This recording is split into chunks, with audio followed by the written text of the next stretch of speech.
മോദി വീണ്ടും ചൈനയിലേക്ക് പോവുകയാണ്. മറ്റേ ഈ ഗാൽവാൻ സംഘർഷത്തിന് ശേഷം നരേന്ദ്രമോദി ചൈനയിൽ എത്തുന്നുള്ള രാഷ്ട്രീയ പ്രാധാന്യം ഏറെയാണ്.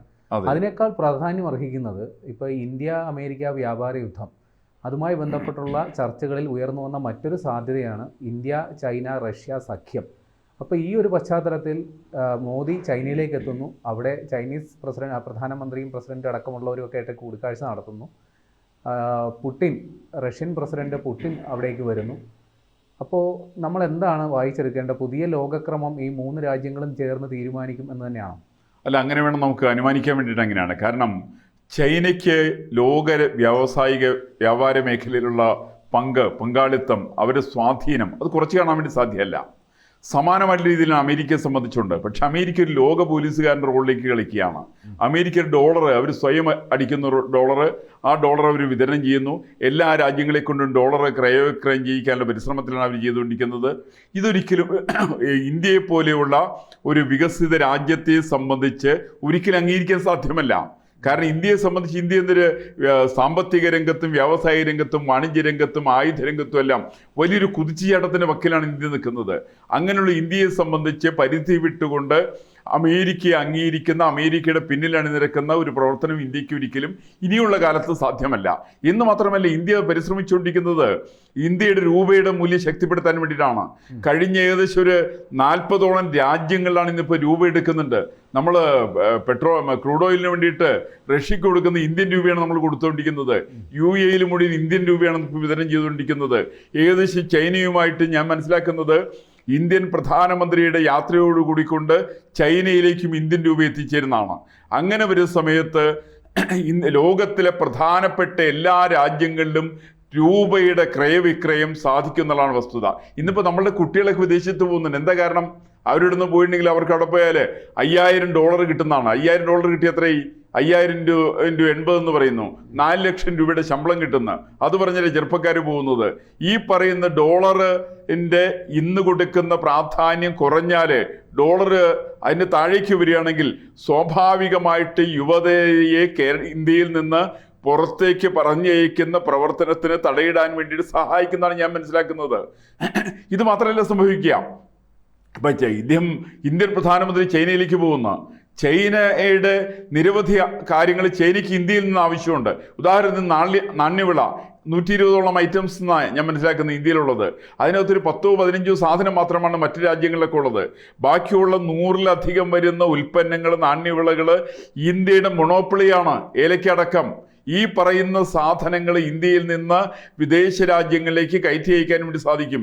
ഇത് റഷ്യയ്ക്ക് അത്യാവശ്യമാണ്, ഇത് അമേരിക്കയ്ക്ക് അത്യാവശ്യമാണ്, ഇത് ചൈനയ്ക്ക് ആവശ്യമാണ്. ഇങ്ങനെയുള്ള രാജ്യങ്ങളിലേക്ക് ഈ പറയുന്ന നാണ്യവിളകൾ കയറ്റി അയക്കാൻ നമുക്ക് സാധിക്കുന്നു. സോഫ്റ്റ്വെയർ നമുക്ക് കയറ്റി അയക്കാൻ വേണ്ടി സാധിക്കുന്നു. എന്ന് വെച്ചാൽ ഇന്ത്യയുടെ പ്രധാനപ്പെട്ട സാമ്പത്തിക രംഗത്തിനെ പിടിച്ചു നിർത്തുന്ന മുഴുവൻ സാധനങ്ങളും നമുക്ക് വിദേശ രാജ്യങ്ങളിലേക്ക് നമുക്ക് കയറ്റി അയക്കാൻ സാധിക്കുന്നു. അതിനകത്ത് കയറിയിട്ട് അമേരിക്കയിലെ ട്രംപ് കയറി പറയാണ്, ഞങ്ങൾ തീരുവ പുറപ്പെടുവിക്കും, ഞങ്ങൾ തരുന്ന വിലയ്ക്ക് നിങ്ങൾ പെട്രോൾ വാങ്ങിക്കണം, ക്രൂഡ് ഓയിൽ വാങ്ങിക്കണം എന്നൊക്കെ പറഞ്ഞാൽ അനുസരിക്കത്തക്ക രീതിയിലുള്ള സാമ്പത്തിക സ്ഥിതി അല്ല ഇന്ന് ഇന്ത്യക്കുള്ളത്. ഇന്ത്യക്ക് കരുത്തുണ്ട്. അതുകൊണ്ട് ഇവർ റഷ്യയിൽ നിന്ന് വാങ്ങിക്കേണ്ടെന്നൊക്കെ പറഞ്ഞാൽ ഇന്ത്യ അതിന് പുല്ലുവിലയാണ് കൽപ്പിക്കുക. ഇന്ത്യന് മൈൻഡ് ചെയ്യാൻ വേണ്ടി പോകുന്നില്ല. ഇന്ത്യ പറയുന്നത്, ഞങ്ങൾക്ക് വില കുറച്ച് തരുന്നത് റഷ്യയാണെങ്കിൽ ഞങ്ങൾ റഷ്യയിൽ നിന്ന് വാങ്ങിക്കും, ഞങ്ങൾക്ക് വില കുറച്ച് തരുന്നത് മിഡിൽ ഈസ്റ്റിലാണെങ്കിൽ ഞങ്ങൾ അവിടെ നിന്ന് വാങ്ങിക്കും.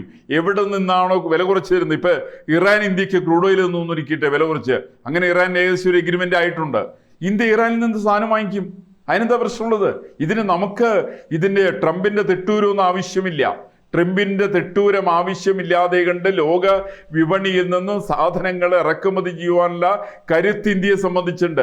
സമാനമായിട്ടുള്ള രീതിയിൽ ലോകത്തിൽ ഏറ്റവും കൂടുതൽ ജനസംഖ്യയുള്ള രാജ്യമെന്ന നിലയ്ക്ക്, ഏറ്റവും കൂടുതൽ ഉൽപ്പന്നങ്ങളുടെ ആവശ്യതയുള്ള രാജ്യമെന്ന നിലയ്ക്ക്, ഏറ്റവും കൂടുതൽ സാധനങ്ങൾ കയറ്റുമതി ചെയ്യാൻ സാധിക്കുന്ന രാജ്യമെന്ന നിലയ്ക്ക്, ആധുനിക സംവിധാനങ്ങൾ ഉണ്ടായിരിക്കുന്ന നിരവധി വികസന പ്രവർത്തനങ്ങളുടെ അടിസ്ഥാനത്തിൽ നമ്മൾ ഇന്നിപ്പോൾ സ്വന്തമായിട്ട് ആയുധം ഉണ്ടാക്കുന്നവരാണ്.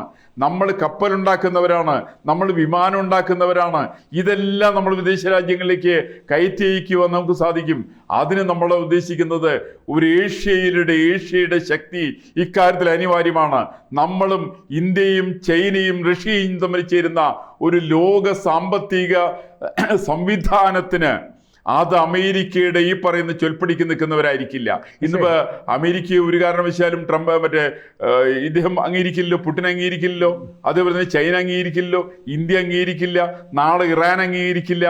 ലോകത്തിലുള്ള പ്രധാനപ്പെട്ട രാജ്യങ്ങളിലൊന്നും ഈ തരത്തിൽ അമേരിക്കൻ പോലീസിന് കീഴ്പ്പെടുന്ന ഒരു നടപടി അത് ഇനിയുള്ള കാലത്തുണ്ടാവില്ല എന്നുള്ളതാണ് ഞാൻ മനസ്സിലാക്കുന്ന ഇദ്ദേഹത്തിൻ്റെ നരേന്ദ്രമോദിയുടെ ചൈനയിലേക്കുള്ള സന്ദർശനം.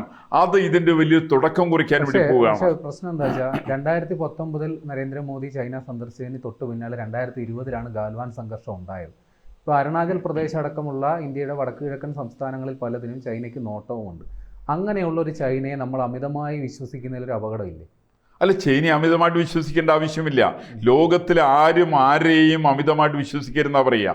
അങ്ങനെ അമിതമായിട്ട് വിശ്വസിച്ചതിൻ്റെ വലിയൊരു തിക്തഫലം അനുഭവിച്ചത് 1959 ചൈന സന്ദർശിച്ച പണ്ഡിറ്റ് ജവഹർലാൽ നെഹ്റു ആണ്. അവിടെ പോയിട്ട് അദ്ദേഹം പഞ്ചശീല തത്വങ്ങൾ ഒപ്പിട്ടു.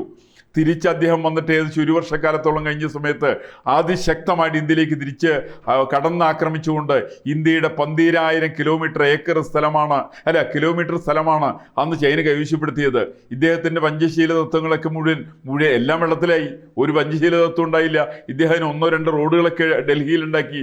ആ റോഡുകൾ നോക്കിയിരിക്കുക എന്നുള്ളതല്ലാതെ കണ്ട് പണ്ഡിറ്റ് ജവഹർലാൽ നെഹ്റുവിന് വേറെ നിവൃത്തി ഉണ്ടായിരുന്നില്ല. പക്ഷെ ഇന്നത്തെ സാഹചര്യം അതല്ല. ഇന്ന് നമ്മൾ ചൈനയിൽ നിന്നല്ല, ലോകത്തിൽ ഒരു രാജ്യത്തെയും നമ്മൾ പൂർണ്ണമായി വിശ്വസിക്കുന്നില്ല. നമ്മൾ വിശ്വസിക്കുന്നത് നമ്മുടെ കരുത്തിലാണ്, ഇന്ത്യയുടെ കരുത്തിലാണ് നമ്മൾ വിശ്വസിക്കുന്നത്. ഇന്ത്യയുടെ കരുത്തിൽ വിശ്വസിക്കുക. അതുകൊണ്ടാണ് നമ്മളിപ്പോൾ പാകിസ്ഥാനായിട്ട് പഹൽഗാമിൽ ഇഷ്യൂ ഉണ്ടായല്ലോ. എന്താ ചെയ്തത്? ഇന്ത്യയിലെ പ്രതിപക്ഷ പ്രസ്ഥാനങ്ങളടക്കമുള്ള ശശി തരൂർ, സൽമാൻ ഖുർഷിദും അടക്കമുള്ള, അല്ലെങ്കിൽ കനിമൊഴി അടക്കമുള്ള പ്രതിപക്ഷ പ്രസ്ഥാനത്തിൻ്റെ നേതൃനിരയിലൂടെ ഇരിക്കുന്ന ആളുകളെ കൂടി വിദേശ രാജ്യങ്ങളിലേക്ക് പറഞ്ഞയച്ചുകൊണ്ട് എന്താണ് ഞങ്ങൾ പാകിസ്ഥാനിൽ ചെയ്തത്, എന്താണ് അവർ പഹൽഗാമിൽ അവർ ചെയ്തത് ഇത്യാദി വിഷയങ്ങളെ സംബന്ധിച്ച് കൃത്യമായി അവരെ പറഞ്ഞ് ബോധ്യപ്പെടുത്തുന്ന നയതന്ത്രപരമായിരിക്കുന്ന പരിപാടികളാണ് ഇന്ത്യയുടെ വിദേശകാര്യ വകുപ്പും പ്രധാനമന്ത്രിയും നടപ്പിൽ വരുത്തിയത്. അതൊരു പതിവില്ലാത്ത പ്രവർത്തനമായിരുന്നില്ലേ? എല്ലാ പ്രതിപക്ഷ പ്രസ്ഥാനത്തിൻ്റെയും പഴയകാലത്ത് അയച്ചിട്ടുണ്ട്, ഇല്ലയെന്ന് പറയുന്നില്ല.